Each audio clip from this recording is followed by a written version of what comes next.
part 3. And so America is this incredible melting pot, and where you have these challenges, these diversity of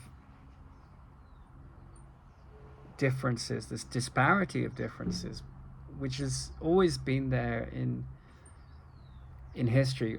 And in history we've had sort of tribal identities going back hundreds of thousands of years, where it's my tribal group and we smell the same and we've got sort of common genetics and we're us and then there's them.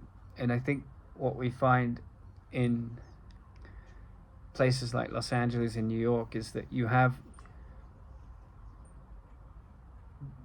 the blending of bloodlines, you have the blending of genetics, you have Chinese having babies with Mexicans and Japanese with French, and so our human nature becomes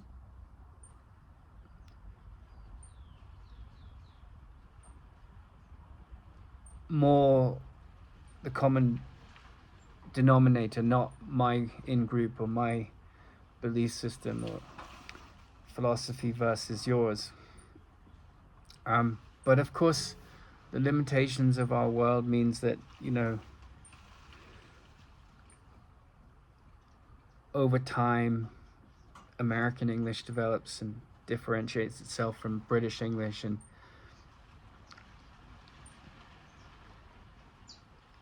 people identify as Americans where their forefathers were German or French or Chinese. And so there's always this identity, the self-concept, and it's a very practical thing at a certain level because the body needs to survive, and the general movement of life is to try and avoid psychological and physical pain, emotional pain. And when we find things in common with others, then trade and commerce and the things that support the physical body can flourish. So I was coming down from this massage, and we went to see a talk by Tara Singh, and he was sitting there very quietly for a long time, and then there was a line from the Course in Miracles on the board, and it said, "I am determined to see differently." And he read it, and then he said the word determination. Not one of you in this room know the state behind that word. And that was definitely sort of the most important moment of my life. And I don't mean that in a superficial way or like a dramatic way. Like from that moment on, everything was different. And don't mean it in that sense of the dramatic. But what I mean was, we'd had poet laureates stay at our house. I'd met world-class biologists. Down the street lived one of the greatest mathematicians in modern times, and he was a close family friend. And then on the other side of life, like my foster brother had a lot of psychological issues, and he and my father had real tete-a-tete a lot. And when he was 13, because he and my dad just didn't have a good rapport, and they loved each other, but my father in some ways was quite wounded psychologically, had this Jekyll and Hyde character, and he would lose his temper a lot, and it was very difficult for John James, my foster brother, and he told me the story about how he couldn't take it anymore, and he basically grabbed a gun from a shooting club in the local area and stole it, and then went and held up a sort of what they call in Britain an off license. It's like a general store that sells alcohol and candy and snacks and things. And the police came and he was put in a juvenile delinquent center. And that was where he found his safety. I mean, he had a lot of psychological issues, but he just was very frightened of my father, and my father could be very aggressive and mean. And I'm not trying to put my father down. I'm just telling a story. But it was those kind of this rich mix of life, which was on the one hand very psychologically painful, and on the other hand an incredibly varied and rich education. We went to plays, we saw Hiawatha, we went to Shakespeare, we went to concerts. My father was a river pilot, my mother was an artist, and they both had a passion for the French culture and the German culture and the Greek culture and the history of art and the development of art and literature and the Greek tragedies.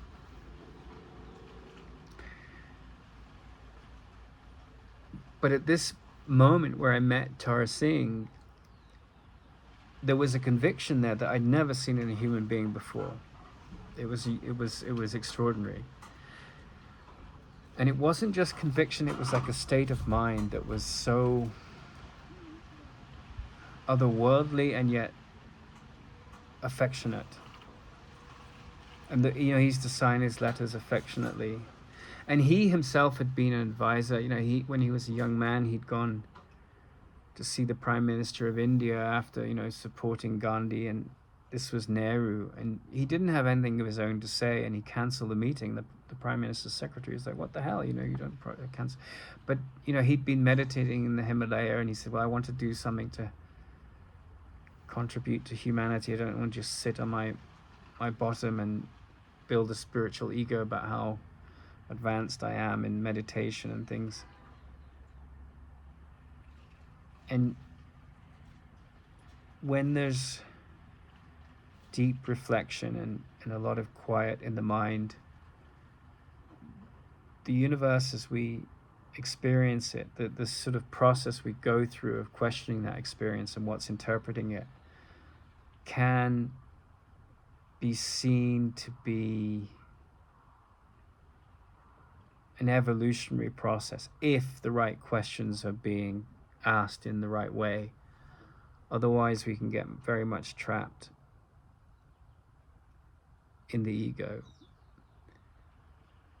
And so this man that I met, he had gone to see Nehru and then cancelled the meeting, and then he'd gone back, and Nehru was, if you go to India, modern India, you find out the technological institutes, most of them are sort of the product of the French and the Germans, because the Indians, and understandably so, had kind of had enough of the British by the time they left, and the British left in a hurry and led to the death of millions of people in their sort of selfish evacuation. I think they left in 28 days, and it was such a stressful period for Nehru, because you had this, before the British arrived, you had this governance of principalities. There was no such thing as India, but India was sort of a creation. It's called Bharat in Sanskrit, but it was a creation of the unification of these princely principalities, these little mini kingdoms. And so in that time during the transition in 1947, when there was so much turmoil and so much death, like the Jinnah took over the sort of the division of the Palestinian state, sorry, not the Palestinian, the Pakistani state, and then there was Bangladesh, and so these were predominantly Muslim and spoke Urdu, and they came from the Punjab and different places, and the Punjab was cut in half between Pakistan and India, and it was just so much needless bloodshed because of this division in the mind that I'm a Muslim, you're a Hindu, and the animosity between these two worlds. And if you go to South India, that's much less marked. But at the time, it was horrific. And then there was a need in the Indian culture to sort of handle this new sovereignty that they had. And obviously that was the mantle of that was put in the lap of Nehru. So he embarked on a process of creating, the IITs, the Indian Institutes of Technology all over the country, and he brought in the French and the Germans to help with that, and other nations. We kind of kept the British at arm's length because they'd have enough of them, and rightly so. But the British, came in and they laid down the railways and created this incredible civil service, and they left their mark. And he went to Nehru and he said, the true mark of a politician is how the legacy of his story, the legacy of his impact, witnesses the poorest of the poor coming up. And so he said, if we're going to have any maturity, we need to look at the dark side and the good side of the industrial influence on the two superpowers of the day, which are Moscow, USSR at the time, now the Soviet Union, Russia, and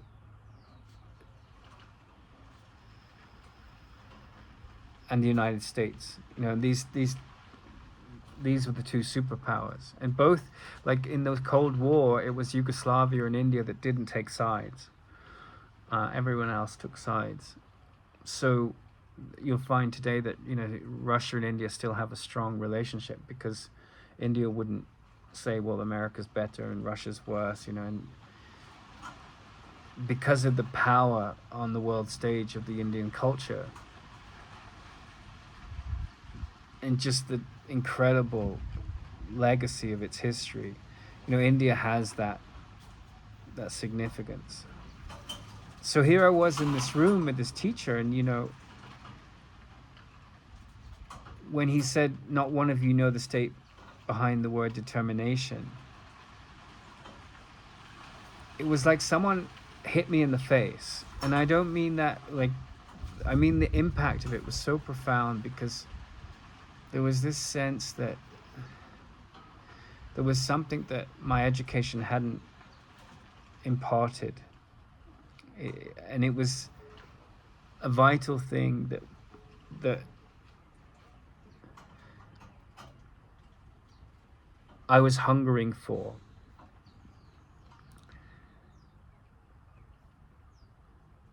And my life since then has been a struggle to give up the struggle of avoiding the significance of what he was saying.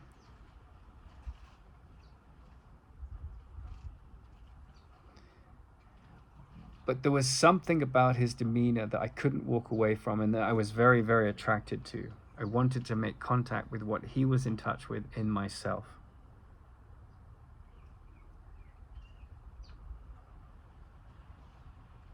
And I went on this odyssey where I studied the Course in Miracles with him for quite some time. And then, as I said, I went to Scotland, London, and then later to Paris. And in Paris I met my fiancée. I was 26 at the time, and I arrive in Paris, and there's this, it was quite nice to go there from Los Angeles, which is all sunny weather, which I love, but then sort of Hollywood, the propaganda capital of the world. And it really is kind of, there was a movie made a few years ago called Black Hawk Down, and it's about how America fights in Mogadishu, and it's all Americans. But if you look into that actual battle, there was a huge amount of the platoons in the sky, and the helicopters were Pakistani. But as Napoleon said, the victor writes history. So I went to Paris, which in the 1920s, the British passport, it was in French, and France was the French was the lingua franca of the world, and then it became English. But there's something old world about Paris to this day. You know, the boulevards that Napoleon built that were imitated by the Germans to get mass movements of military, and that's how the freeway system in America came. You can just get a sense of like how French culture has had such a huge impact since the Greek and the Roman culture on the modern world. And there's a certain benefit. You can sort of see what the English culture is like, being a stranger in this strange land that is France compared to your strange land, which is England or America or wherever. And of course, it's the city of light, it's the city of romance. And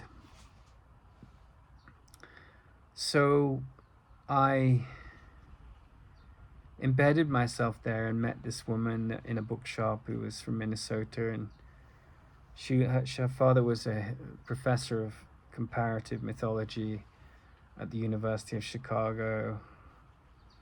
I think she was kind of a bit lost at that point in her life, as you often are as a young person, as was I. And for her, you know, the path was very much going to be academic. She became a sort of clinical anthropologist and studies healthcare systems in Vietnam and works at a university in San Francisco now. And she was very much, you could tell her mind was very much this academic kind of culture. You know, her father was a professor, and I read his books, and I'd studied Joseph Campbell a lot by then, and it was really dry and full of bibliographies, and there was no, as a lot of academic writing can be, it was just deadly, I felt. I mean, no disrespect to the man intended, really mean that, but we got married, and you know, all I could think of at that time when the marriage came was this incredible, because it was, I had studied Tara Singh, I'd studied his tapes, and I'd studied his teachings. And you know, at that age in your life, in your early 20s, you're taking on so much information, you're processing your hormones, you're looking at the history of the world, you're trying to make sense of philosophy, you know, you're into music, you're into so many things as a young person, you're trying to make sense of it. But what emerged was this sense that, like, the only person that I can relate to that seems to have anything sensible to say, this was in my world, as I interpret it, was because I had, on the one hand, physics and evolution as an interest, and on the other hand, literature and comparative mythology. And then the other thing was how we apply technology to fix the planet and the problems that man creates and the challenges of man. And finally, there was this interest in psychological matters and how you end sorrow. And so, you know, Tara Singh, my mentor, he'd been friends with Buckminster Fuller, this incredibly visionary engineer. He'd been friends with these great politicians. He'd been friends with Alan Chadwick, this incredible horticulturist. And I just found this Renaissance man that had no education, wiser than anyone. I mean, he had no formal education. He had 2 years education. His teacher would tie him to a tree. And he just had such a curious mind. And he sort of was self-educated and brilliant. And I think in some ways liberated of a lot of indoctrination. And so when I proposed to my first wife, you know, I said, let's go to Los Angeles. That's where my teacher is. And we had some time together in Los Angeles. We lived in Koreatown, and she worked at a bookshop, and I was a massage therapist. And we'd gotten married, and I would visit Tara Singh a lot. And it was really like I was going to the nectar of what most interested me, going to the flower and collecting the pollen to make the nectar. And he represented that sustenance for me at a psychological level. And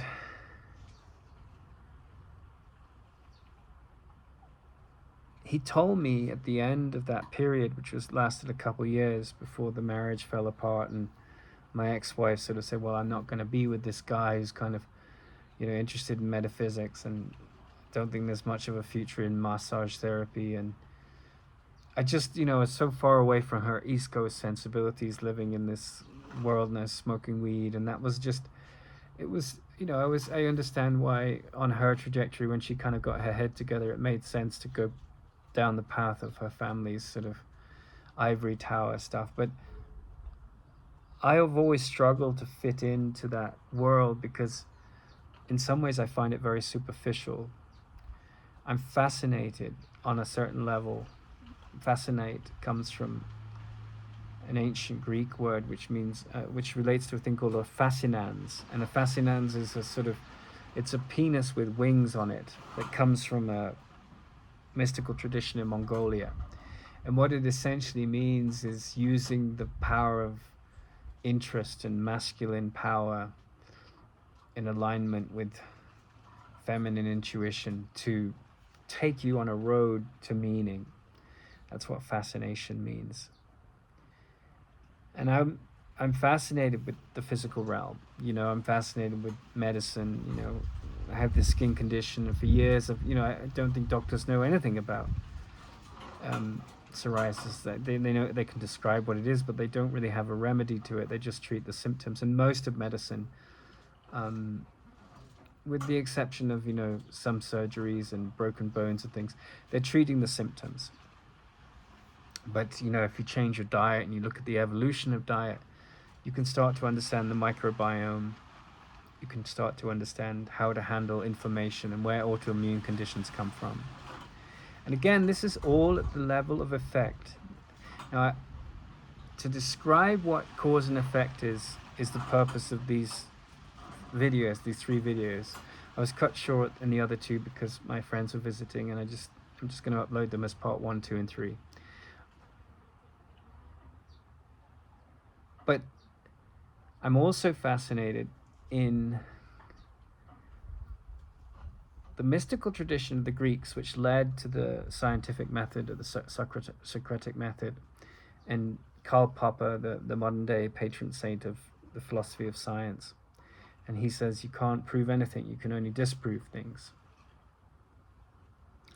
And so my mind, they talk about a split mind, right? And a split mind is a mind that believes this world is real and has to operate in this world and has to find solutions to problems in this world.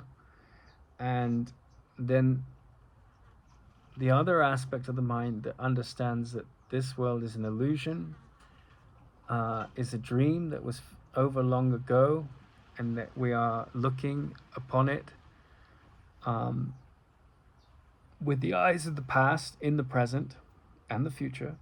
And that whole projection of time and space through the auspices of perception is in need of correction, and yet it has already been corrected. This is what the Course in Miracles is saying.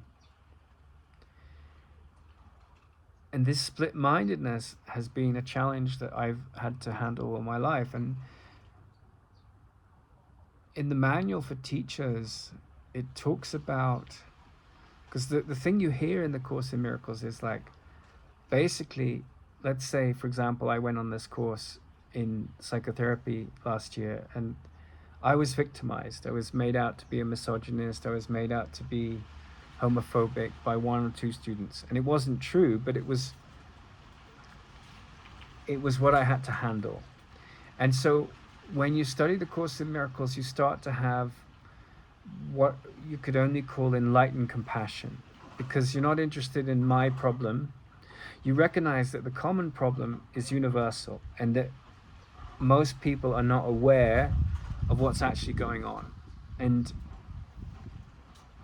they're very much stuck in the mentality of the body and the animal mind, eat or be eaten, and survival, and the sharing of the genetics from one generation to the next.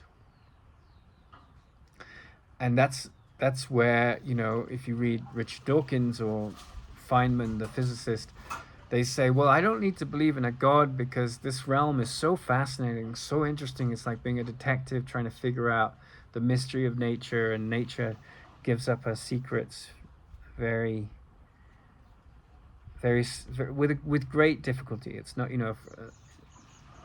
took 2,500 years for Einstein to come along and prove Empedocles' work. The mysteries around entanglement, the mysteries of quantum entanglement, the mysteries around how you get a unified theory, how you unite quantum physics, quantum mechanics with general relativity. These are long, slow, complex, mass mind, lots of people involved, problems to solve. It takes, and it's fascinating. Can't deny it. Yet, to discern what the Course in Miracles says about the Holy Spirit, he says, your job here is to develop the ears to hear, to start to listen for and be rooted in a understanding of your nature that is transcendent. And so it says over and over again, with the instance of the example, it doesn't say, like,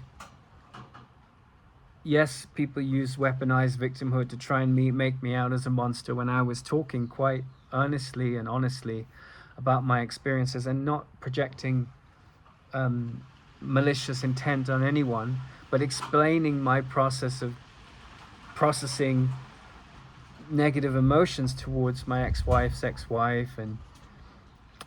And so someone heard that was, had this carapace of, I'm a lesbian, having converted from being a straight person, and just all this negative emotion that she had projected as an effect. The cause is in the mind, not in the world. We just put all our ego wrath onto someone or ourselves, which is the whole principle of guilt in the Course in Miracles. And it says, and I'll come to what guilt is in a minute, but it says, very few people, in the lessons in the Course in Miracles, it says, as if it's an easy task, which it isn't. It's a simple task, but it's a very, very challenging journey. I listen to the voice of the Holy Spirit throughout the day. And that might be an intuition, but most of the time it's probably your ego thought system, because the Course in Miracles, it's just a year long, the workbook, but it's a whole lifetime probably to master the teachings. And it says in the Manual for Teachers, rare are those people who might be called the most advanced teachers of God, because they only see God, right? That's what so this process is like a letting go of the ego thought system and a rising into awareness of the truth about yourself and everyone else that seems to be there. The holographic nature of perception, rising into this awareness, so that this need to proliferate a body consciousness to work out the ego stuff comes to an end. And guilt in the Course in Miracles is built around the idea that and a completely insane idea that I can kill God, right? I can kill the essence of reality and create a whole multiverse of universes and galaxies and swirling stars and dualistic separated entities, things which are good and bad, things which are hot and cold, things which have a beginning and an end. And I can hide there in my illusions, and what I see is defense against the truth of what is true. Right? Again, the defense against the truth of what is true, right? So what is the truth of what is true? Well, the truth of what is true is that I'm not a body. And you can get really blasé about this, and you meet Course in Miracles students and I've fallen for that trap myself. It's very easy to say, oh, well, and become completely lacking in compassion, right? Someone's sick and you say, oh, well, that's a defense against the truth. and it is like the but it doesn't mean it doesn't deserve compassion. It definitely does. But what we start to see is that our depression, our sense of nihilism, nihil in Latin means nothing, the sense that there's no purpose to life, that we are, we're born, we mature, we degenerate and die. And there's a guy on YouTube that, he used to be the owner of Venmo and sold out, and he's just trying to make his body live forever, for as long as he can. And in a sense, he's like worshipping at the cult. There's nothing wrong with that. I'm not judging it, but he's kind of worshipping at the cult of the body, right? That, and he's spending millions of dollars each year on getting the perfect diet, getting all the nutrients and so forth. And of course, that's going to help, just like the moon landing helped the evolution of many things, from cordless drills to computers and things. Like any kind of foray into science is going to have practical, scientific goals that align with the goals of, put a man on the moon or try and live for 200 years, these kind of things, 500 years, whatever it's going to be. All of that contributes to our technological capacity and our knowledge, but it's not the knowledge of gnosis, which the Greeks came up with. And so the Greeks were sort of like the founding fathers of this study of the two realms of knowledge, the realm of knowledge with a small k, which was, chemistry, mathematics, French, German, Chinese, Arabic, all these symbols that we study, whether it's a chemical, which is a symbol of physical matter that we study and interpret, or it's a metal, or it's a language or a mathematical equation. That's knowledge with a small k. And then there's gnosis, which is the knowledge with a large k, and that's about the transformation of consciousness. And there's a man called David Godman, as sort of an associate of mine, and he was living about 5 hours from me when I spent 10 years in India. He lived in Tirunamalai, and he's a very great devotee of Ramana Maharshi. And he went to Oxford, and he did a degree in geography, and I'm not sure if he graduated, but I think he dropped out. And I've always related to him because he said that, he came across Ramana in the bookshop. I think it's Blackwell's in Oxford. And the book kind of fell down, and he started to read one of these books about Ramana's life. And the whole set of like analytical thought that is at the heart of the scientific, technological mind, he didn't felt there was any meaning there.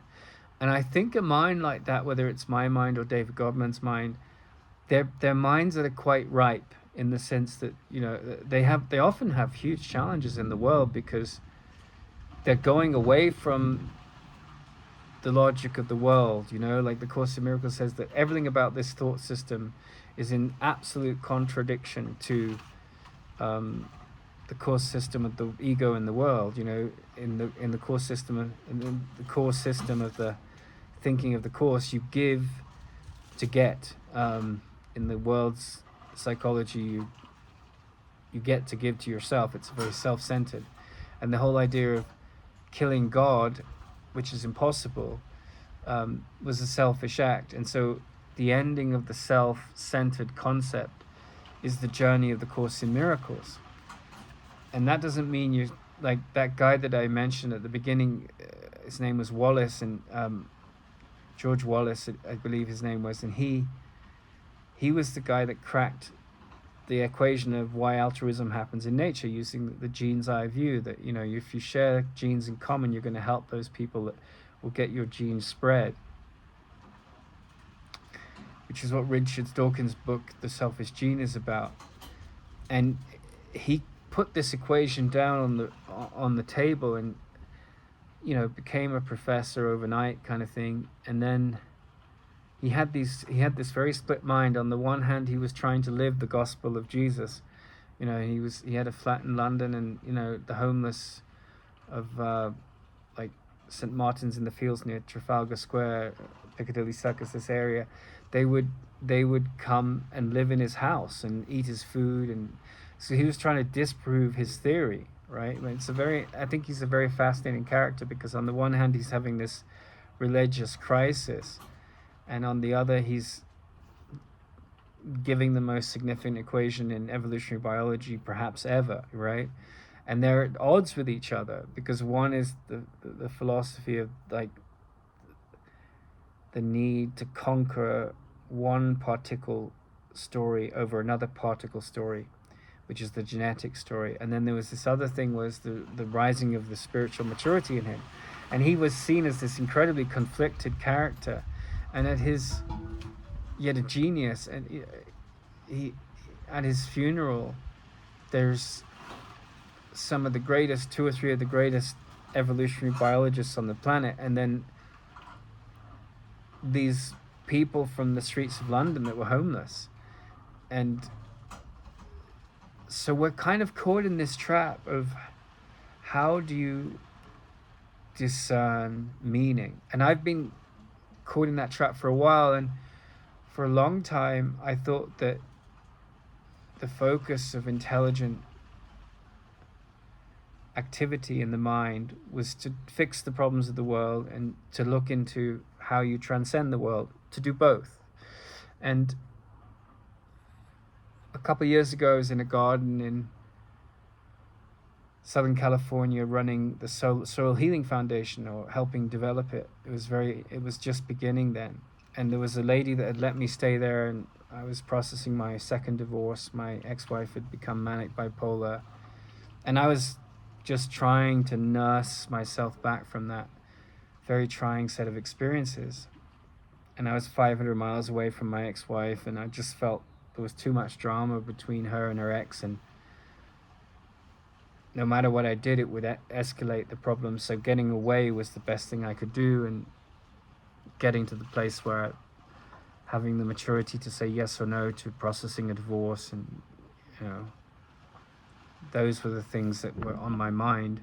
But while I was in the garden, I was in a lot of solitude. COVID hit, and I started to see, I sort of identified the 3 primary problems in the planet, right? And one is like how we manage our resources, and a lot of that work I found Alan Savory's, he's an ecologist in Africa, his study of ecology, and it's just, all he does is, the Russians have a saying that everything new is something from the old which is recycled, and that's pretty much true, because every new concept has a seat in the ancient world.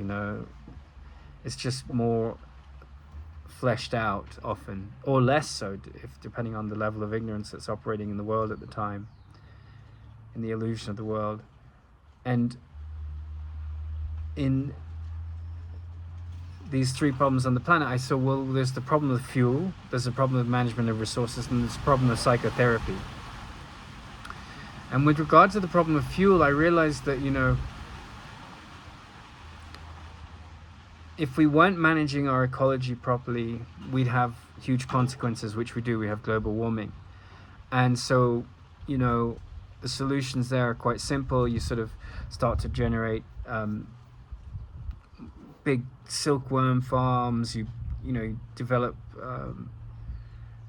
hemp production so you can get off fossil fuels and plastics. You look at things that are regenerative in terms of the ecosystem and the needs of the species that we sort of lord over as humans. And then the third thing that I realized, was psychotherapy, and those 3 things tackle human challenges. In medicine, you could say, comes under ecology, because the management of resources, the ecology of the body, you know. And I was particularly interested in the challenge of trying to create artificial hydrogen fusion, right? And the waste product would be water, and it just doesn't have the problems that you get with nuclear fission, which is when you have the heavy isotopes of heavy elements splitting little pieces of mass off to create energy equals mc squared. But the problem is that, you know, that's what happens. Fusion happens in stars, and hydrogen protons are fused, they overcome the strong force, and we can create temperatures like 100 million degrees above the temperatures in the sun, but we haven't managed to crack the problem of artificial gravity, which is a hugely challenging and fascinating journey. And I started to have, just out of this interest in fixing the planet, you know, and our economy and the evolution of man, this developmental interest into the mathematics of C.T.C. Wall, the mathematician that grew up down my street. Not grew up, but lived down my street where I was growing up. And I started to connect it to some of the things that Tesla had said about tachyons, which are things that travel faster than the speed of light and haven't yet been proven. Cosmic rays, they're also known as. And I started to go down this rabbit hole of deep interest into advanced physics. And then I went on this degree course to become a psychotherapist. And I thought, well, that's really what would help me have a qualification and so forth. I'm 48 at this point. I've battled COVID, this divorce. Twice I've battled COVID. I've come back and handled quite challenging interactions with my family, and I get on this course.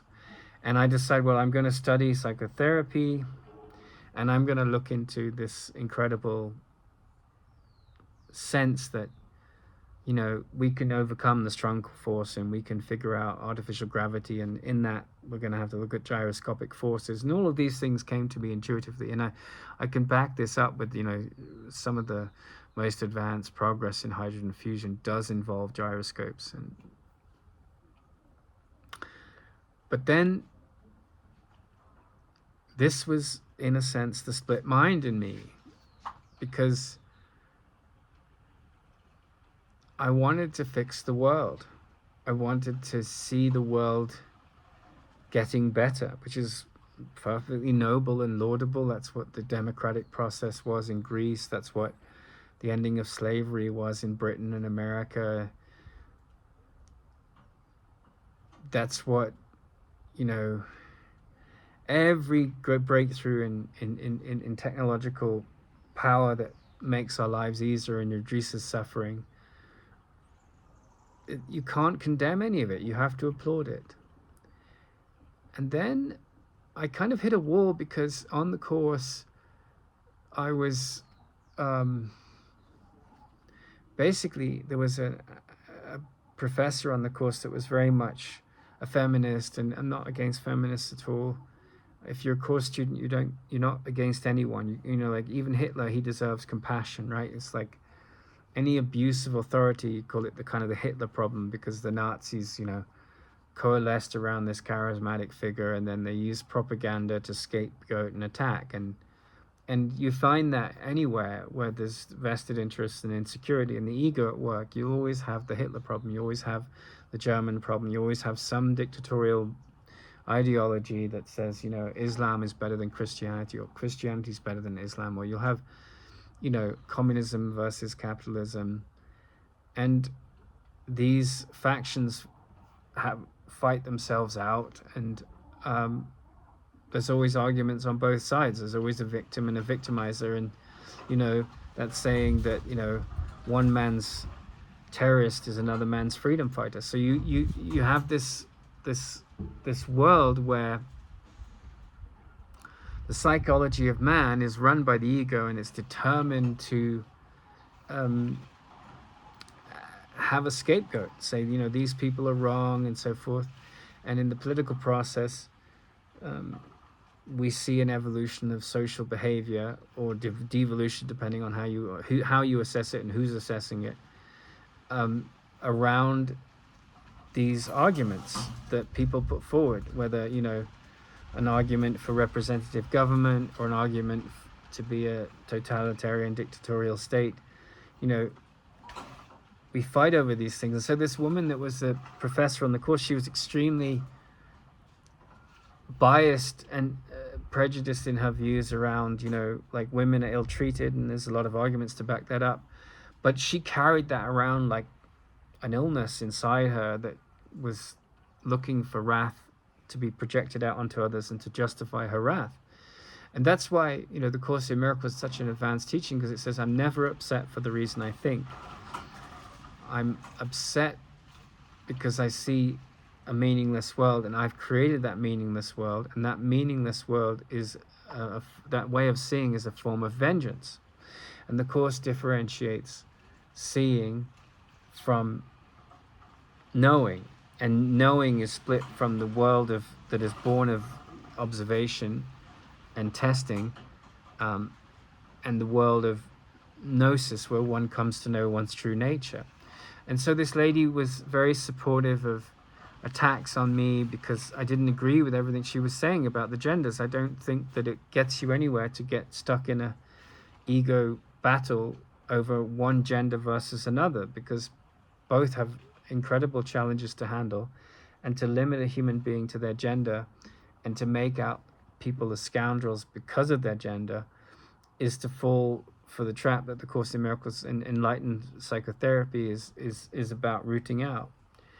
But anyway, it came to this great, roadblock where I reported that, this woman was getting offended about the use of the word caste when I was just describing the Indian culture. And it was all so petty and small-minded. And from the Course in Miracles point of view, you just have to have immense compassion for that lady. And you have to have immense compassion for a rapist. I'm not saying that you justify what they did, or anyone that does things that you feel is offensive. But you have to see that they're coming from a place of defense and attack and insecurity and lack. The rapist says, I need more pleasure, I'll take it, I can't get it on according to the normal, norms of society, and I will break the law in my own self-interest. But that's coming from fear, and it's coming from this identification with the body. And so the whole idea of cause and effect is that you, as an entity, this body, this separate self with a name, is an effect of an illusionary thought. And to remedy that, the mind has to become open to listening to a different thought system. And that this thought system will bring you gratitude, will bring you healing, and will bring you liberation from the pain body. And where there's pleasure, there's always pain, because that's duality. You have lots of sex when you're young, perhaps, and then as you get older, the body starts to fall apart, and then you're in pain. And so what the Course in Miracles is saying is that the effect of this pleasure-pain duality is the effect of a thought system that believes you killed God, right? And I don't particularly like the word God, because it generally implies a belief system. It generally implies not a universal experience or the realization of what's true beyond thought and beyond separation. Like, there is no Son, Holy Spirit, and God. There's just what is, right? And God is, or reality is, or truth is, or life is, or love is. You can interchange the word, but the word is just a symbol. But the process of taking the thorn of the illusions out of the body of the lie that you're living, right? There's a thorn that's contaminating your thought system, that's feeding this pain body of lies. You remove that thorn, this root thought that I am separate from the world, and the world is separate from me, and the world is real.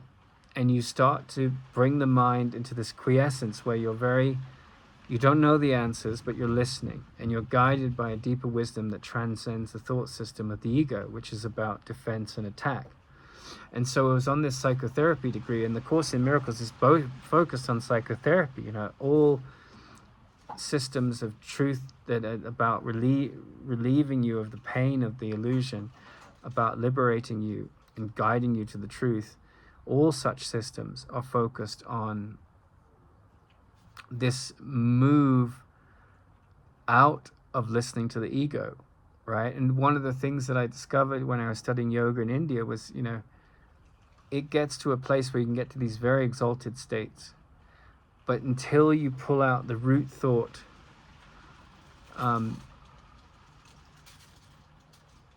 the temptation to live in the body senses, the temptation to make the world real, as opposed to moving from a nightmare to a happy dream scenario where you're aware that you're sleeping, aware that it's all over in theory, and that your job here is to wake up from the body identity, and to do that gently and with patience, right? Gentleness, patience, truth, honesty. These are qualities that are reflected in the Manual for Teachers description of the qualities of a teacher of God. And that would be an advanced psychotherapist, whether you believe in God or not, because it's not about a belief system, it's about, finding out what's actually true. And so the metaphysics of the Course is very good to help with that. But on the psychotherapy degree, I was having studied this really deep approach to psychotherapy and the incredible mixture of, Freud and Jung, and the journey to Helen Schucman, who was of that tradition that wrote the Course in Miracles. You sort of see that it's so easy, even if you've got a PhD, to be completely ignorant of your attack and defense focus on how you seek to undermine others that you feel, well, your ego feels threatens you. And I don't want to condemn or undermine those people, because they're already in pain, right? They're looking for scapegoats, they're looking to attack somebody, and that's the defense thought system of the ego. And of course, if you get victimized by someone like that, it's a very challenging situation, because you have to deal with your reactionary thoughts and your reactionary emotions and watch them knowing they're not true, they're not in alignment with wisdom. And if you make them true, even at the relative level where you have to, right? You have to handle like the cost they've thrown at me for something like that, because I was abused, and they would say I was abusive, but I wasn't. So I have to enter this arena where the ego is like in love with perpetuating separation, us and them, he said, she said, he's bad, she's good. And so until you take accountability of what you said and did, and you transcend blame, you're going to be stuck in the battleground. And it's also challenging because that while you have to do the practical things to handle challenges like that, if you have seen attack thoughts as being real, then you're stuck in the ego thought system. And sure, people say horrible things, do horrible things, threaten people every day. But if you get ensnared in this state where you're not forgiving that, and not forgiveness in the sense of the Christian world, but forgiveness in the sense of this quantum of solace, to borrow the James Bond movie name, this quantum of solace where you're saying, okay, I'm above the battleground. If I come into this battleground and I see these people as bodies, and I see their minds as capable of being infected by the ego, which they very much are, just as I am, then I start to buy into the lie that the ego wants to sell me. But if I start to say, well, they're worthy of love, they're creations of love, and their mistakes, their misperceptions, their miscreations are not to be reinforced by me, because that reinforces my miscreations. And so there does come a certain gratitude and wisdom and lightness, and it can come at great cost, you know. And in my story, it was very much, well, you know, if you want to fix the world, you have to fix fuel economy, because the whole economy of the world's built on the fuel economy. And so I got very entranced and fascinated, and I had a sense that I was on a track to being able to fix the problems in gravitational force field physics. And I just need to have more dialogues about it. And that's where my mind was. And I'm sure there's some truth to that. You know, I'm not a stupid man. It wasn't coming from a place of paranoia or delusion. It was coming from a deep appreciation of physics, you know. And yet there was a certain crisis going on as well, because it was the crisis of bringing to application two things that Krishnamurti said. Right? Krishnamurti said, do you know what the secret of my peace is? I don't mind what happens. And the other thing he said that was really important is, he said,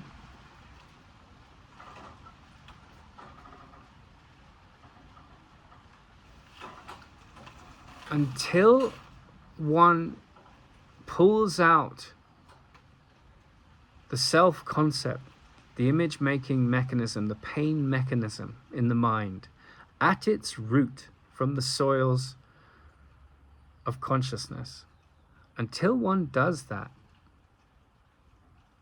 one is perpetually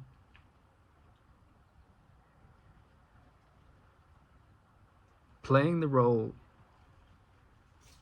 of the prison guard and the head, the principal of the prison. One is reinforcing the illusion, and that is really what causation and effect is about. Is that where you take yourself to be this body, and the product of your family and your genetics and your environment, then you're living at the level of effect. And the miracle takes you out of that realm and reunites you with your cause, which is that you were not born, you will not die, you're a state of awareness that is unchanging, that has no lack in it, that is infinite, that is not separated, and that can't be divided, and is not subject to the laws of time and space.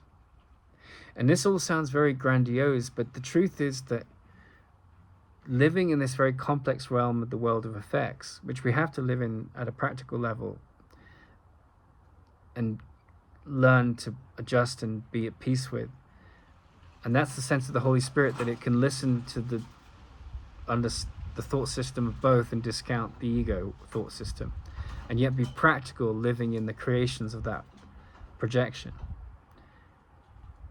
The challenge that I'm pointing at is that it's very difficult to let go of the idea that our environment, which is a creation of the ego, is what defines us. And that solving the problems of the world is what will bring us freedom from suffering. At a relative level, that's true. You know, the Course calls magic, you know, and magic would be anything from getting electricity so you can have a better livelihood, so you can power lights and electronics and things, and farm machinery, whatever. That would be magic, but so would be like me just eating beef, right? Because it's the one thing that I found that helps with my skin issue, that heals it. And I've tried many things over the years. And none of those things are to be condemned. And as you study this system of thought, I think there's a certain phase where you're very sensitive, and it could go on for decades, to this belief that you're a victim of the world you see. You know, in the Course in Miracles says, I'm not a victim of the world I see. And when all your senses, this creation of the ego, the body, that is need, and it's a wholly neutral thing, right? and my thoughts are not neutral, but they either lead me out of the labyrinth of fear or further into it. But the body is a wholly neutral thing, and it can be used as an instrument of liberation from fear, or as a way to greater perpetuation of the entanglement in it. And so there was a sort of crisis of, I'm trying to use my mind to fix the problems of man, and I'm trying to do it on my own terms, and I'm using this deep interest in science, which is not to be condemned. And then there's this other split mind that says, yes, but you can't pull out the root of suffering that way. You have to do it at the level of cause. And, one of the things that really threatened the teacher on the course that I was on at the University of Edge Hill was, I'd said I'd met a woman that had never experienced anger, and she couldn't process that. Her mind was not in a place where she could, as a woman, I've got so much to be angry about. I'm a psychotherapist, I've got a PhD. How could you meet a woman that just has a high school diploma that's never had an experience of anger? And I was like, well, that's what the religious mind, which the Course in Miracles is. I didn't say this to her, but this is what was implied.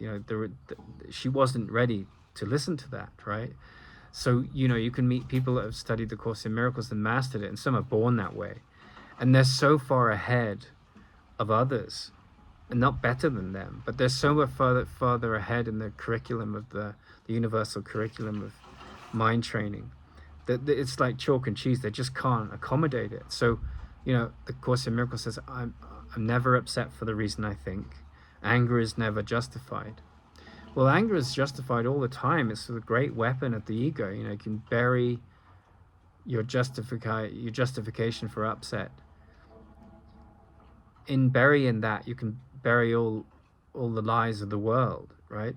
And so a very peaceful mind graduates from sort of looking at these things and discerning what's actually going on.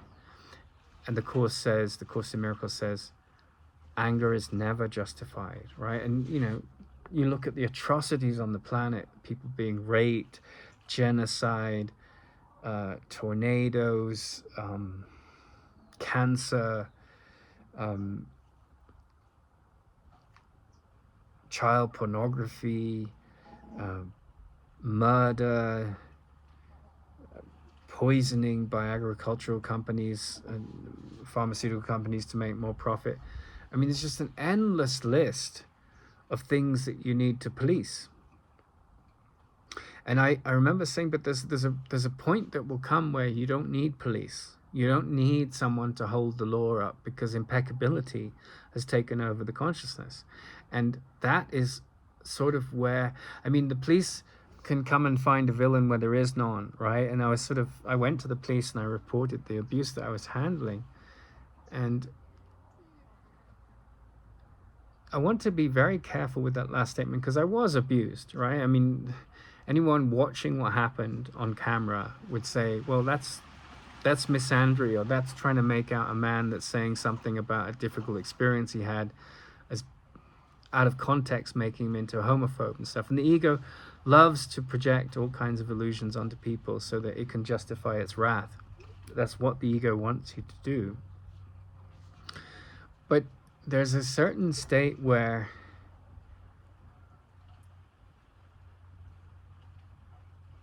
I think it's 197, something like that, maybe 198. There's a lesson in the Course in Miracles that says, I can but injure myself. And that's, when I went to India and I was studying yoga, there's this long process of trying to get what the Course in Miracles and Ramana is saying in different languages. But when I was there, I had a dream about Job, and I didn't know it was a dream about Job. I haven't studied the Bible that much, but there was a reference to a chapter in one of the books of the New Testament that tells the story of Job. I think it was Matthew. It was just a verse there. And then I had a program manager in my company. He was sort of in charge of a section of the software development, particularly cleaning up computers and things and just keeping the system on top. He was the best tech guy we had. And his father was a priest in a rural village in South India, Christian priest. And so I had this quote, and then I had the word Leviathan. And in a sense, the teaching of Job is the Course in Miracles. And so the story of Job is that he's a very wealthy man, and he's got all these, contemporaries. He's got lots of cattle. He's got a really healthy, happy family. And then the devil comes along and introduces this idea that, he's only good and happy and decent because he's got everything going for him. And so this is the dualistic system of thought. So the devil and God are sort of two characters, and then there's a third transcendent God that comes along. But God says, well, okay, let's put him to the test. And he, sends a plague of locusts that eats all his crops, and then his cattle die, and his children get skin diseases and die, and his wife dies in a horrible way, and then he loses all his money, and he's sort of on a pile of shit covered in skin pustules, and he hasn't lost his faith in God, but he's angry. And we're all angry for one thing or other. She annoyed me, he said that, he stole this happened. Anger is constantly justified in the thought system of the ego. And so he goes, this Job's comforters, they come, they say, well, if you have a disabled child in India, they'll say behind their backs of the people, well, they must have gotten bad karma and all of this. And so this belief in cause and effect at the level of effect, which is karma, dominates the frightened mind wherever you go in the world. And so they come and they say, like, oh, well, you've got a disabled child, you must have done something bad before. God is exacting his wrath on you because you've done bad things, you're paying for it, it's all God's will. And Job is a really deep mind, and he says, oh, bugger off, I'm not going to buy your platitudes of wisdom, they're fake wisdom. And so he goes deeper because it's a story with himself, right? And then God turns up, and remember that he's lost his peace, right? You could be rich you can have all the money in the world and not have peace. You can have nothing and have peace, or not have peace. So peace is this thing that comes through deep self-awareness, And so the transcendent God turns up and says, and Job is angry with him. He said, you've done horrible things to me. What did I do? I've been faithful to you throughout. And this is where, the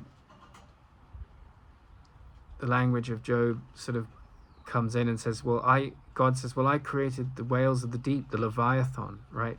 And the misinterpretation of that was that God created the world, which he didn't. The ego did. And it created this fascinating reality that we get completely ensnared in and bitter about and fascinated with. And that's what the Course in Miracles called the special relationships of the world, which are based in hate and ego curiosity. And so Job,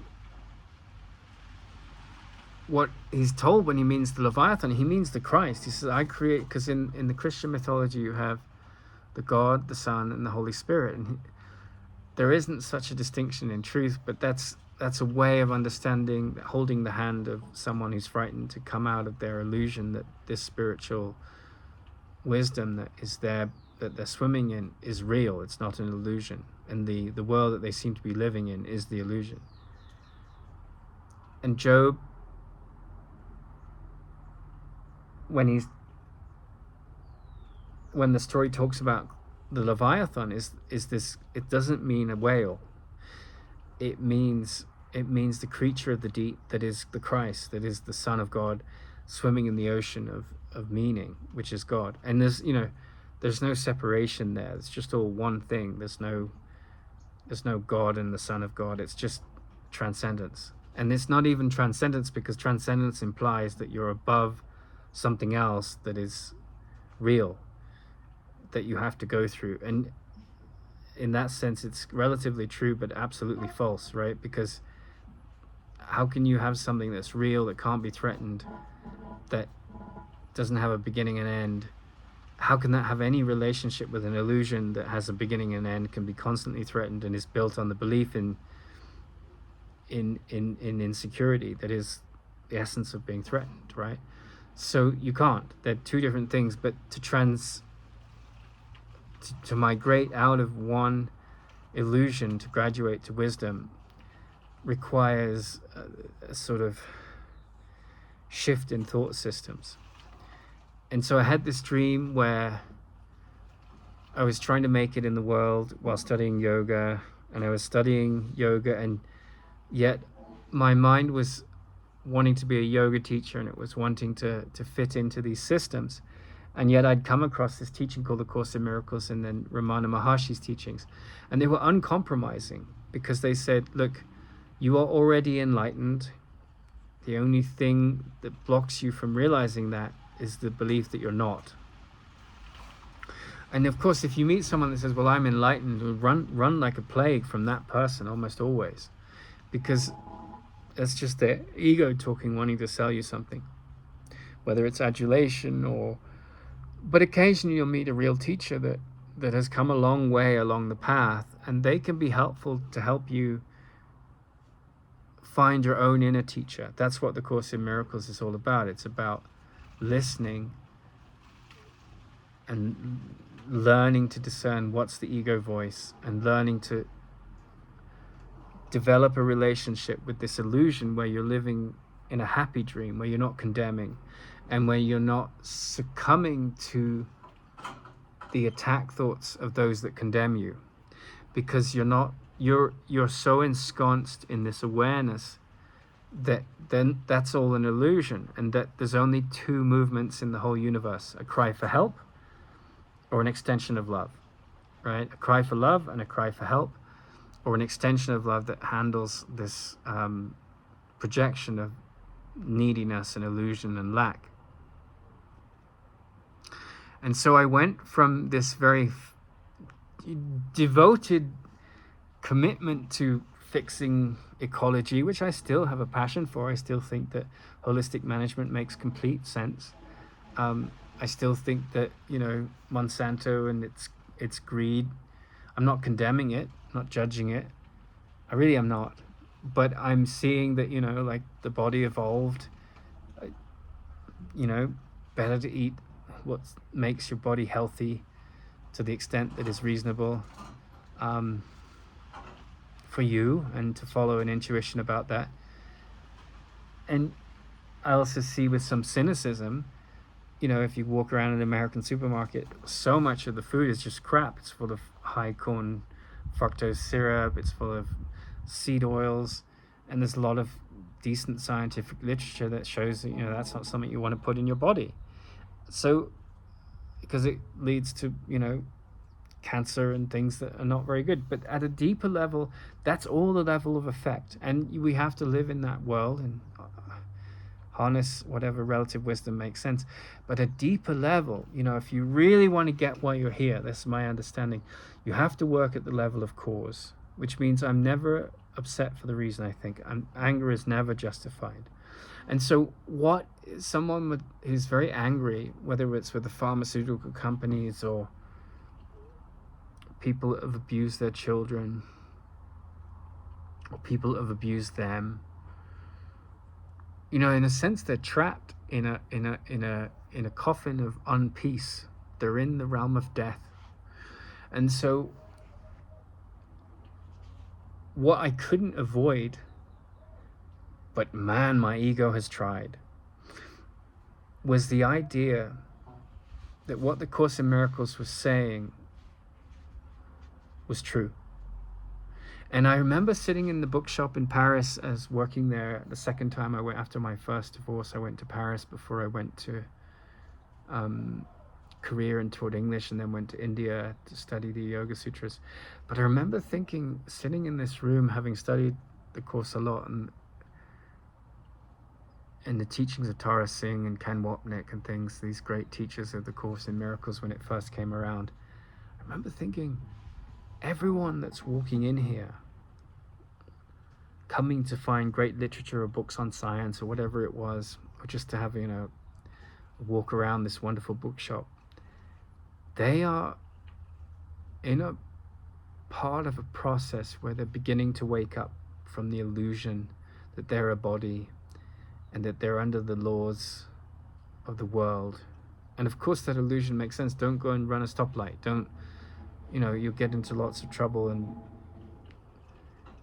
so those rules of the world, but like that you are subject to birth and death, that your mind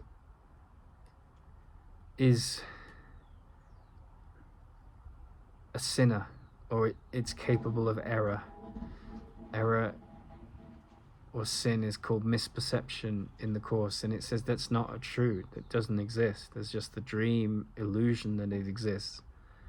And of course virtue is very important. As you develop virtue, as you develop love that doesn't have boundaries for race or gender or skin color, that is psychotherapy. And the irony of the course that I was on, they were trying, I was like saying that, and yet I was pigeonholed by gross misinterpretation of what I was saying as being someone that was homophobic and but of course and misogynistic.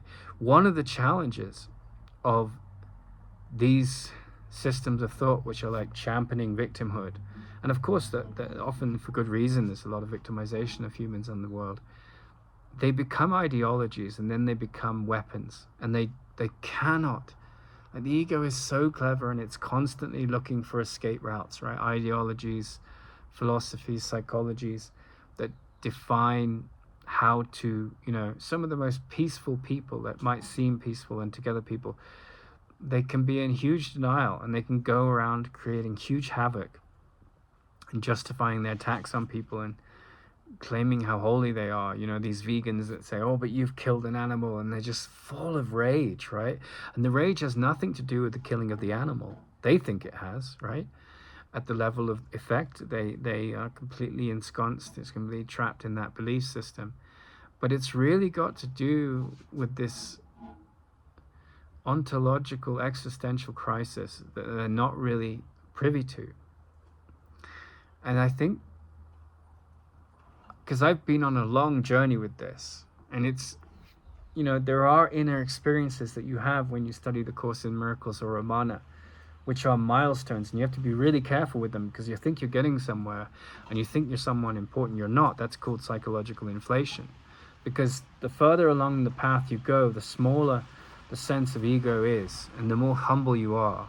And you see God in everything, right? You see light and life in everything. Even the most destructive things, you're like, well, that's an attack thought, so that's not true. And that's a cry for love. And I can extend love, which means I'm not going to condemn it. You can condemn toxic behaviors, but you don't make those behaviors the identity of what you're looking at or what you are, right? Because if you say, well, he's bad, he's rotten to the core, you're just looking in the mirror of what you believe about yourself pushed out.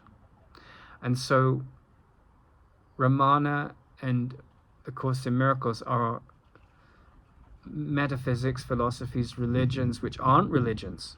I mean, like the Course in Miracles says, this is not meant to be the basis of a religion, right? And Ramana says, I'm not interested in starting a religion. This is not about religion, right?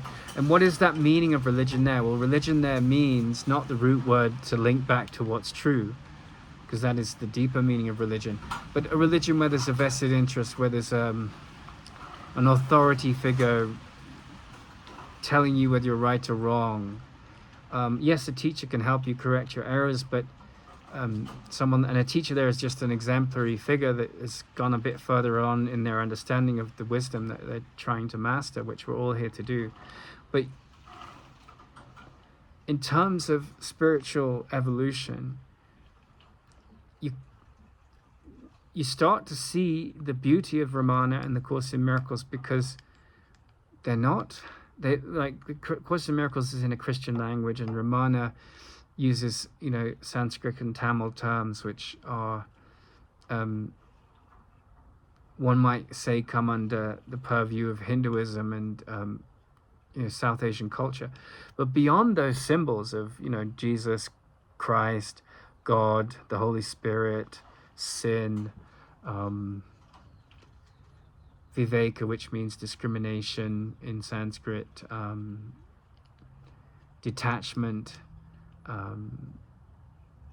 beyond the symbols that these words represent, the self, Atman, beyond all of that, there's an experience that these things are pointing at.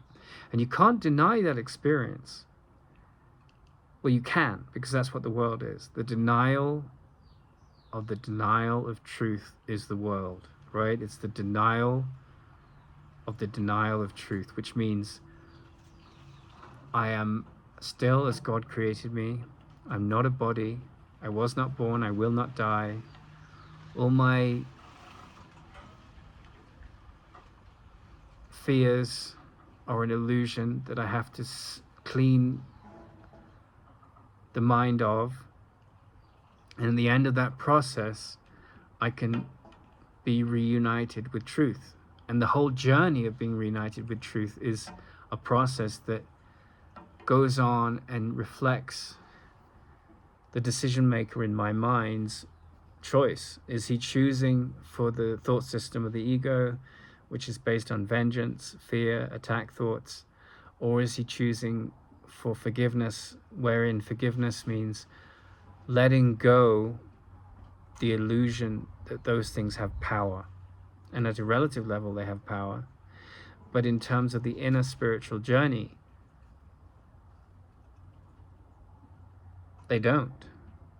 Well, the inner spiritual journey is about, like a bomb disposal expert demagnetizes, destabilizes, ends the detonation process of the belief in that power. He disconnects the mind's interest and infusion and support of illusions. So gratitude is replaced, and fuel for meaning is replaced with chaos and destruction, which is, you know, it's like the bomb at the heart of all suffering has to be diffused, because it's a thought system which is, it's like a virus, it's like a mental virus. And that's why, you know, this character that was behind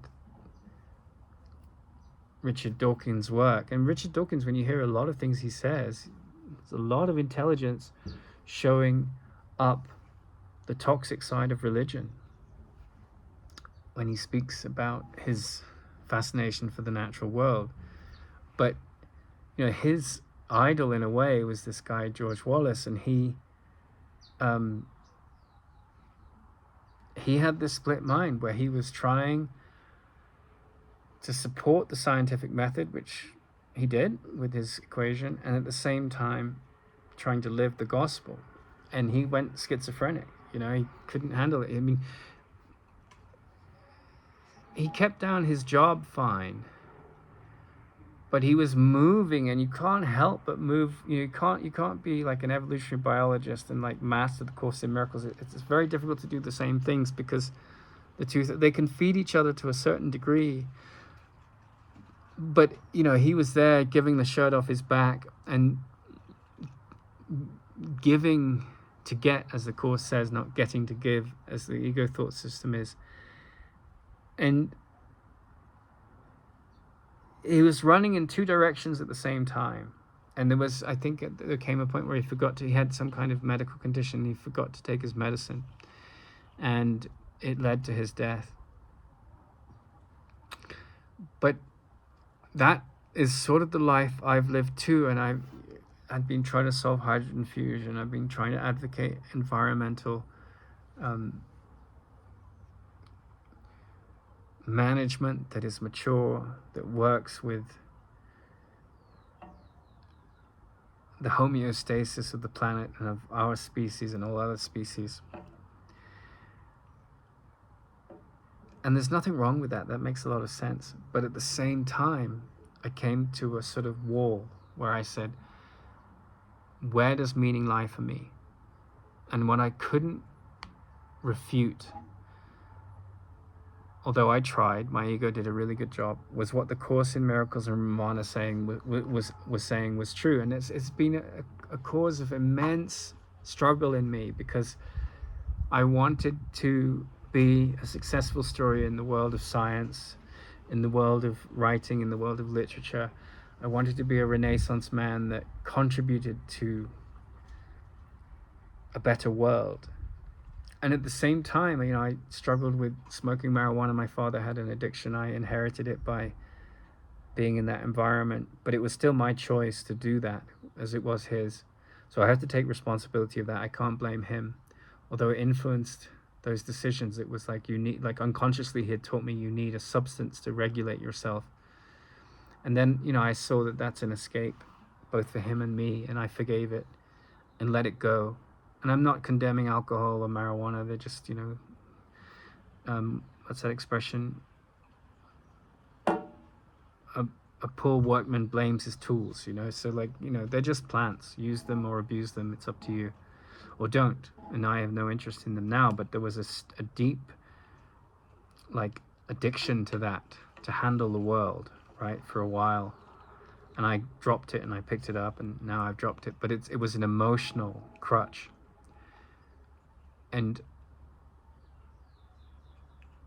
But it was a way that my ego justified my failure in the world, in this system that the Course in Miracles was saying, well, that's not going to bring you liberation, right?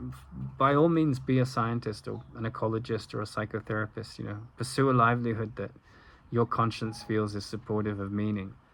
But ultimately, the deepest meaning lay for me in the saints like Ramana Maharshi. The word sane, which would be the focus of any intelligent life, is rooted in the same word that the word saint is, which means whole, undivided. And so someone that has transcended judgment, that has transcended belief systems that justify attacking this tribe or that tribe, that has a different thought system to you, that's not sanity. That's getting trapped in the dream. And so I came to this point where I was like, well, because when I was studying the course with Tara Singh, there was a psychic there, and she said, this young man behind me, she didn't even turn around, she was in her 80s at the time, he's going to teach the Course in Miracles. And I tried to fight it. I said, there must be a way you can integrate science. And of course, Joe Dispenza's talking about, imagination creates reality. He's basically, all he's doing is taking Neville Goddard's work and Joseph Murphy's work, these mystics of the 30s, and applying those thinkings to healing the body and changing your situation, which is perfectly wonderful stuff. And it's advanced psychotherapy in a way, but it's still trying to fix the dream, make your life. And there's nothing wrong with that. It's perfectly understandable that you want to better yourself, have a better situation, have better health and all of that. But if you don't have this dimension that Ramana and the Course in Miracles introduces, that your job here is to get out of here, to transcend the illusion that you're here, then you're just making the prison cell of this identity, of this self-concept, more real. You're just cementing it. So that's why I think that any intelligent movement has to be with something which is about non-dual thinking, right? You can't have peace without I don't see how you can have lasting peace without a non-dual perspective, that you are not something that was born, that will die, that suffers. And the thing that suffers is it's the echo of the idea long ago over that you were part of an illusion that killed God and created separation. And so that, I think, can bring a lot of peace it definitely brings peace. Like the Course in Miracles was disseminated by a foundation for inner peace, and this inner peace transcends the outer world, right, and transforms it. Doesn't mean that the atrocities of the world end, or the genocides, or the cancers, or whatever, but what ends is the arbitrary identification with the hero in the dream that you identify with, that is going through all these ups and downs. And mind training involves a process whereby the thought system of the ego start to drop away. And the Course in Miracles, go to university to gather information, to become a master of a certain field. And the Course in Miracles is just about undoing. Anything that you get from your education can be used as a tool for the ego, or as a tool for liberation from the ego. And so you start to see this practical reality that transcends fear. And that's the only reason you're here. You're not to have children, or not have children, or make money, or condemn or attack one group of people, or one individual, or yourself. And as at the end of that story of Job, God says, you're doing this to yourself. And I think that's the most difficult thing in the Bible, when like you've got the story of Jesus and all of that, and that's a wonderful teaching. There's a lot of wisdom in it when told in the right mind's telling of it. But the story of Job is the story of every man. You have these moments where life is rich and beneficial, and you've got lots of pleasure, and you're happy, and you're loved, and then people make you out to be a monster, and you go through hell, right? And I think that in my own life, like I've had my own version of, it's like the interpretation of the experiences create the hell. And that's what psychotherapy is. It's like, don't fall for the wrong interpretation. Like what happened to me on that course, I could make my victimizers out as villains, right? And they made me out as a victimizer, but I wasn't trying to victimize anyone. But I was someone that had studied the Course in Miracles for a long time, and the most frightening thing in the whole universe is the truth inside you. And we will do everything, the ego will do everything it can to prevent the unveiling of that. That's what the apocalypse means. It means not a fiery Armageddon, it means the uncovering of the truth. And that's game over for the ego. So it's going to do everything it can, to I watched Dune the other night. That's the first Dune movie that came out a couple of years ago. And, these guys that have the power over the planet, they're extracting the spice. And there's the guy in charge of the family that runs that, the kind of the evil characters in the film. He says things like, I'll free your wife. But he means not like take the shackles off her. He means he'll just kill her, right? And so he misleads her husband, who wants to save her from the agony she's in. And so the ego says, oh, I'll save you from this agony, right? And so, but the solution to the agony of the ego is death and suffering and misery and depression. And the solution of, God's plan for salvation, as it's called in the Course in Miracles, is that seeing these things for what they are, seeing the mechanism of the ego for what it is. It's like the story of, the Wizard of Oz. He's this big, frightening, ominous figure. And when they get to find him at the end of the yellow brick road, he's this tiny, mad idea that is the ego. He's this ominous character behind a screen, projecting this booming, frightening voice that everyone falls for as the authority in their minds. And when they see it for what it is, that's game over for the Wizard of Oz, and game over for anyone that starts to realize that your your attack thoughts and your defense thoughts are keeping you trapped in a trough, like a frogs in a bucket that can't get out.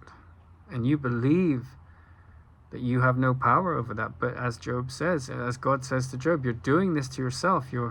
This myth of Job, Carl Jung's had his go at it. My teacher had a go at it.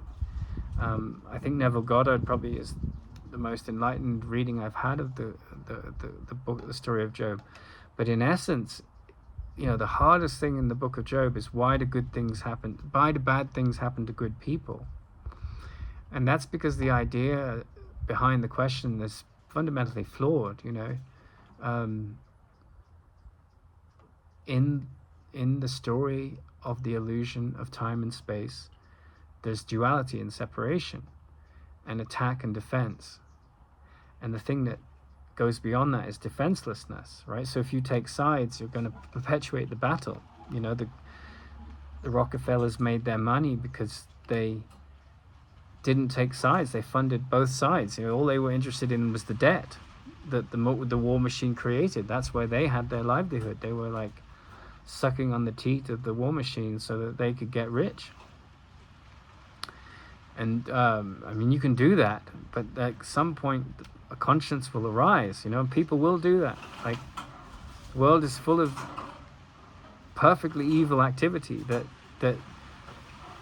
but the Course in Miracles says, don't come across a teacher of the Course and think he's perfect. He's not perfect. There's a willingness in him or her to come to the mirror of his imperfections and stand naked before them so that he can grow, right? So evil is relative and not absolute. And bad things don't happen to good people. In truth, illusions of fear get processed by everybody. And everybody is fundamentally good beyond the fear virus that's taken over their mind. And they're not a body. And the mind uses the body to work these things out, to see the ego for what it is. And it's a lifelong process. But if you're interested in meaning and peace and transcendence of pain, that's where real healing lies. It doesn't lie in medicines. I'm not condemning medicines or doctors. But that's one of the things I always had this sense that, I had the kind of mind that could be a doctor. But then I realized, my calling was to the ultimate sickness, right? Which is metaphysical. And that's where the great healers of Greece were. They used herbs and so forth to help heal medical conditions, but they knew all of those things were just catalysts, and they were just medicinal magic, not to be condemned, definitely to be used because they help, right? And but the real healing of the mind, the real healing of everything, lies in the healing of the mind. And once you start to see that, then your conviction in that journey is very threatening to the ego, and it probably leads to a huge amount of turmoil. The Course in Miracles, in its development of trust, it talks about this process the teachers of God or the therapists of enlightened wisdom go through. And their own worst enemy is their own self-doubt. And the ego is like constantly trying to say, well, that, how can you possibly say that this vast universe and this, the James Webb telescope and all these incredible inventions of science are part of an elaborate illusion that a mind created based on a tiny, insane thought? Just the whole statement of that, it sounds crazy, but basically the development of trust is about coming to see that that's not crazy at all, and the vastness of space and time is something that is worthy of awe on a certain level, but no one is better or worse than another. No one is worthy of your awe. Everyone is worthy of your reverence. And by the differentiation of those two things, I mean that the good in them is equal to the good in you, and it has no limit. And that's worthy of reverence, that fact. But to say that those things are separate from the truth is to deny all, right? And the truth is that this world is an illusion that you wake up from. And so the Buddhist idea that form is empty is the essence of the Course in a way, because it's saying form and function, right? Your form story is something you have to handle. It's based on a script that you've written, and it's like the perfect script for you to wake up from the illusion of the body, and it's the perfect script for you to start to see with the light of God's eyes, because you are his eyes. And God doesn't use eyes. God isn't at the level of perception, but you can transform your perceptive mechanism to see and be led by wisdom. And there's no condemnation in that wisdom, and there's no fear. But there's a lot of fear in you to embrace it, because that's what the ego keeps you trapped with.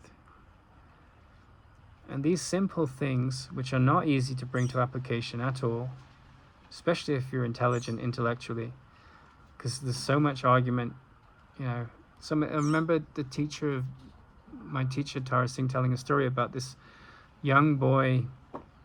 It's from India, and he had to feed the deity, and the priest was kind of calculating and manipulative, as the ego is. And the boy was asked to feed the deity while the priest was gone. And to be careful in the telling of that story, because you'll see in a minute, it's not a story to be taken literally, but it's a metaphor, really. I mean, it's probably a true story, but anyway, the priest goes to the next village, and the boy, he's gone a couple of days, and the boy feeds the deity in the temple, and the deity doesn't eat it, the food. And the boy's so innocent, his intellect hasn't taken over in the dark egoic way that it can. And he puts the food out, and he says, "Look, my life isn't worth living unless you eat this, because my meaning is completely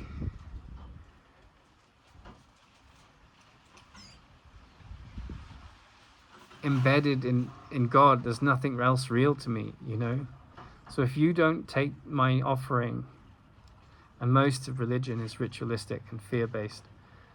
It's not about this deep metaphysics that we've been talking about today, which is very practical when it's understood, and takes some time to, I think, generally master. But if you don't eat this food, then I'll kill myself. So he takes up this sword, and he's about to kill himself, and the deity forms and takes the food. And when the man comes back, he says, "Where's the food that you offered to the god?" And he says, "Well, he came and took it and ate it." And he realizes he's in the company of a saint. But the kid's illiterate. And that's the danger of the intellect, that we take what the Course says and find exceptions, like nothing I see means anything. But a stoplight means something. And, stop sign means something, and a traffic light means something, and this temperature that's taking my body's temperature when I have a fever, this means something. And yeah, that's true. It does. But that's not what the Course is saying. The Course is saying, I'm interested in ending your suffering at the root. As Krishnamurti said, pull out the plant of sorrow at its root. Don't treat the symptoms. And this is the amazing contribution of the Course in Miracles and Ramana. And I haven't found that kind of all-encompassing wisdom. I found lots of valuable tidbits in the Quran and the Kabbalah, and I'm not putting down any of those things. You can get to truth by a million ways. And even in atheism, there's a school in India for atheists to get enlightened. But there's something about the Course in Miracles that I think is just, and Ramana, particularly these two teachers, that if you want the fast track to ending your suffering, this is the path. In my opinion, and it's just my opinion, don't take it seriously. You know, the Course says, religion is remembering to laugh. This is a horrible, horrific nightmare of an illusion, which has tremendous beauty in it too. And transcending the idea it's real brings gentle laughter, if it's working. Not condemnational laughter, trying to put other people down. Of course, we belly laugh at, you know, people being silly and the hypocrisy. We really, you know, but gentle laughter is saying, I'm not going to laugh at you. I'm not going to demean you. Because if I can't love you as myself, I'm looking in a mirror that's self-defeating.